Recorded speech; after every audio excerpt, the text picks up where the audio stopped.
Messages of hate echoed across Ulster County. Now that white supremacist is dead. Good evening, I'm Andrew Whitman. And I'm Crystal Laurie. This is News Center now at 6, powered by Loha.com. James Leshkevich was well known in Ulster County, but not for being a positive influence. Now police have found the bodies of the neo-Nazi and his wife in their West Hurley home. They say Leshkevich murdered his wife and then took his own. It's tonight's top story here on News Center now. Carolyn Rowe with all the details for us.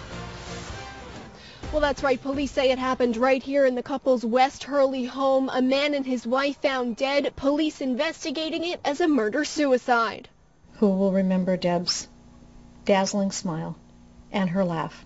I hear it now. Faculty and students of the Onteora School District are mourning the loss of Deborah Leshkevich today. Police believe she was brutally murdered by her husband James, a self-proclaimed white separatist. The school says she was a long-term lovable teacher's aide and friend to many. Once we got past the sadness of sharing the news that they had to hear, the stories about how much they laughed with her and how much they thought of her and the colors she liked to wear, these wonderful stories just came bubbling right up from them. It was concerned co-workers who sent police to the couple's home yesterday morning when Deborah didn't show up for work. Her body was found in a bedroom. Police say it appears her husband hit her on the head several times with a blunt object and then suffocated her. They say James then hung himself in the garage.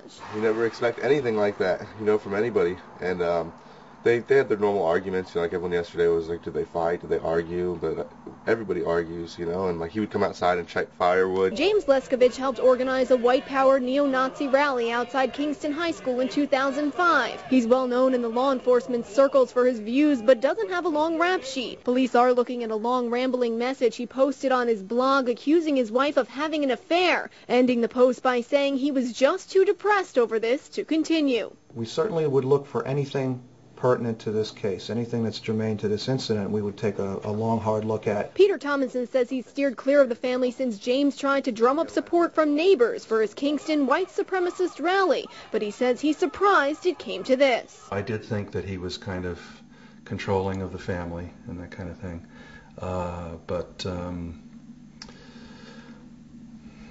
never really expect anything quite as tragic as that.